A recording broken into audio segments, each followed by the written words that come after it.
दुनिया का सबसे बड़ा ताकतवर देश अगर किसी के साथ खड़ा होता है तो इसके क्या मायने निकाले जा सकते हैं। खासकर इजराइल के ऊपर अमेरिका का हाथ है और अमेरिका ही उसे पैदा करने वाला है। लेकिन इसके बावजूद भी इजराइल के भीतर के हालात कुछ अच्छे नहीं हैं।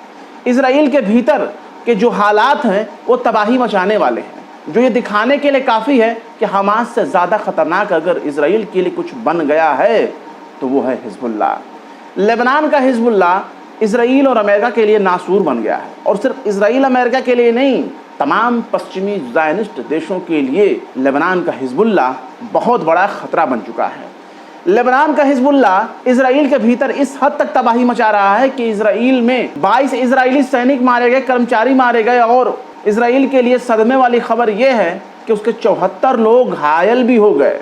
हिजबुल्लाह इजराइल पर इस हद तक भारी पड़ रहा है कि वो इजराइल के एयर डिफेंस सिस्टम में सेंध लगा दे रहा है। वो इजराइल के बड़े बड़े एयर डिफेंस सिस्टम को ही तबाह कर दे रहा है, और जब तबाही हो जा रही है तो फिर बहुत ही आसानी से अपने रॉकेट, मिसाइल और ड्रोन के जरिए इजराइल के कोने कोने को निशाना बना रहा है और बड़ी तादाद में तबाही मचा दे रहा है। इसको रोकने में इजराइल बहुत बड़ा फेलियर साबित हुआ है। यानी इतना बड़ा हमला तो अब तक हमास ने किया था 7 अक्टूबर को, लेकिन उससे भी ज़्यादा बड़ा हमला लेबनान का हिजबुल्लाह कर रहा है, जिसमें भारी भरकम तबाही भी देखने को मिल रही है, जिसके जवाब में इजराइल खबरों को छुपा रहा है, खबरों को दबा रहा है। लेकिन अमेरिका का साथ मिलने के बावजूद भी हिजबुल्लाह से अपना बचाव करने में IDF, इजराइल बिल्कुल नाकाम साबित हुए। IDF के बड़े बड़े अफसर, बड़े बड़े जनरल इस्तीफ़ा दे रहे हैं, और इस्तीफ़ा दे रहे हैं अपनी नाकामी के लिए, और कह रहे हैं कि साहब हम हमलों को रोकने में नाकाम रहे। लेकिन इन हमलों पर 7 अक्टूबर का लिबादा उड़ाया जा रहा है और कहा जा रहा है कि हम 7 अक्टूबर 2023 को जो हमास ने हमला किया था उस हमले को नहीं रोक पाए, इसलिए हम अपनी नाकामी के लिए अपने आप को जिम्मेदार मानते हैं और इस्तीफ़ा दे रहे हैं। लेकिन उत्तरी इजराइल में जिस तरीके से हिजबुल्लाह ने तबाही मचाई है, अब इसका खुलासा हो गया है। अरबी चैनल अल मायदीन ने अपने यूरोपियन सूत्रों के हवाले से बताया है कि बीते 25 अगस्त को जिस तरीके से लेबनान के हिजबुल्लाह ने बहुत बड़े पैमाने पर हमला किया और उस हमले को अपने कमांडर फुआद शुक्र का बदला करार दिया, उसमें बहुत ज़्यादा, बहुत भारी तादाद में इजराइल को नुकसान हुआ, और उसका नुकसान का ही नतीजा निकला कि 22 इजरायली सैनिक मारे गए, 74 लोग घायल हो गए, और उसके जवाब में सेना के बड़े बड़े अफसर इस्तीफ़ा दे रहे हैं। पूरी दुनिया इस बात को जानती है कि किस तरीके से इजराइल अपने यहाँ के खबरों को प्लांट करता है और अपने हुए नुकसान को छुपाता है। मीडिया पर भी उसका सेंसरशिप लागू है, लेकिन इसके बावजूद भी कहीं ना कहीं से ऐसी खबरें निकलकर सामने आ जाती हैं जो दुश्मन के दावे को पुख्ता करती हैं। और इनका सबसे बड़ा दुश्मन अगर कोई है इस वक्त तो हमास और हिजबुल्लाह। हूती हैं लेकिन बहुत दूर हैं, वो भी बहुत तेज़ी से तैयारी कर रहे हैं इसराइल के ऊपर हमला करने के लिए, और बहुत से देशों में वो पहुँच भी चुके हैं। लेकिन सबसे बड़ा खतरा जो है वह है हिजबुल्लाह, लेकिन उसके रोकने के लिए इजराइल और अमेरिका के पास कोई ताकत नहीं है। बाकायदा Israeli outlet times of Israel ने अपने यहाँ खबर लगाया और बताया कि IDF की यूनिट 8200 के कमांडर ब्रिगेडियर जनरल योशी शेरियल ने जुमेरात को अपने सीनियर और करीबी अफसरों को इस्तीफे की जानकारी दे दी और कहा कि मैं अब इस्तीफा देना चाहता हूं, क्योंकि 7 अक्टूबर को इजराइल के खुफिया इमारतों पर हमास के हमले को रोकने में नाकाम रहा, लिहाजा अपनी नाकामियों की वजह से इस्तीफा दे रहा हूं। इस ब्रिगेडियर के जरिए यह कदम पूरे 11 महीने गुजर जाने के बाद उठाया गया। अगर इसको अपनी नाकामी पर अफसोस था तो अब तक 11 महीने में वो कई बार इस्तीफा दे चुका होता, लेकिन 11 महीने के बाद इसको इस्तीफा देने की नौबत इसलिए आई क्योंकि बीते 25 अगस्त को हिजबुल्लाह ने ऑपरेशन अरबईन स्टार्ट किया, और उस अरबईन ऑपरेशन का मकसद था फवाद शुक्र के कत्ल का बदला लेना, जो कि लेबनान के हिजबुल्लाह के एक कमांडर थे, और उनके कत्ल का बदला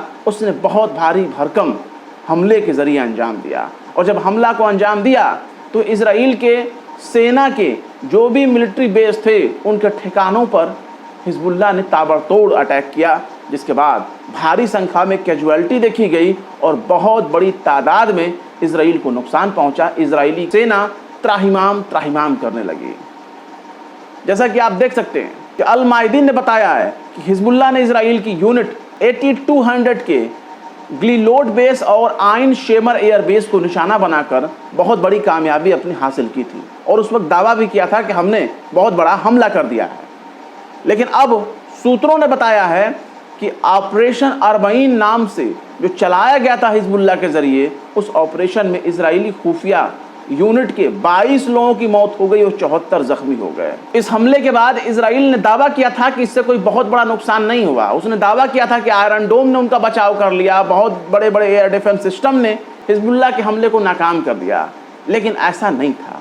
हसन नसरुल्लाह जो कि हमास के चीफ हैं, उन्होंने इस दावे को खारिज कर दिया था, जो दावा इजराइल ने किया था कि हमें कोई नुकसान नहीं हुआ, क्योंकि उनका दावा अब सच साबित हो गया है। जो सूत्रों के हवाले से खबर आई है और जो इजरायली अधिकारी की तरफ से इस्तीफा दिया जा रहा है। हसन नसरुल्लाह ने अपने दावे में यहाँ तक कह दिया था कि ग्लूलोड बेस और कब्जे वाले फ़लस्तीन यानी कि उत्तरी इजराइल के बीच ब्लू लाइन से तकरीबन 110 किलोमीटर दूर और तेल अवीव के दायरे से 1500 मीटर की दूरी पर मौजूद एक ऐसी जगह पे हमला किया जो तेल अवीव से ठीक बाहर रहे।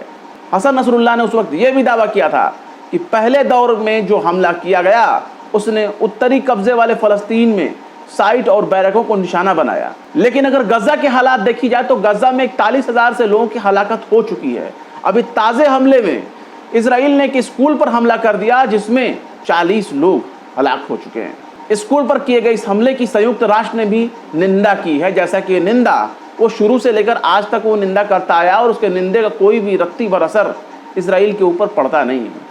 लेकिन उसने निंदा इसलिए भी की है क्योंकि उसमें 6 उसके भी कर्मचारियों की मौत हो गई है इस इजरायली हमले में। संयुक्त राष्ट्र के महासचिव एंटोनियो गुटरेस ने अल जॉन स्कूल पर हमले के बाद गाजा में तत्काल युद्ध विराम की अपनी मांग को दोहराते हुए कहा है कि फ़लस्तीनी इलाके में भयानक हिंसा को रोकना चाहिए। वहीं अगर WHO की बात की जाए तो उसने ये कहा है कि इजराइल के जंग में घायल हुए लोगों में 25% ऐसे लोग हैं जिनकी तादाद कम से कम 22,500 है और इनको ऐसी चोटें लगी हैं, ऐसा इनको जख्म हुआ है जो इनकी ज़िंदगी बदल चुकी है। यानी वो सामान्य ज़िंदगी जीने के लायक नहीं रहे 22,500 से ज़्यादा लोग।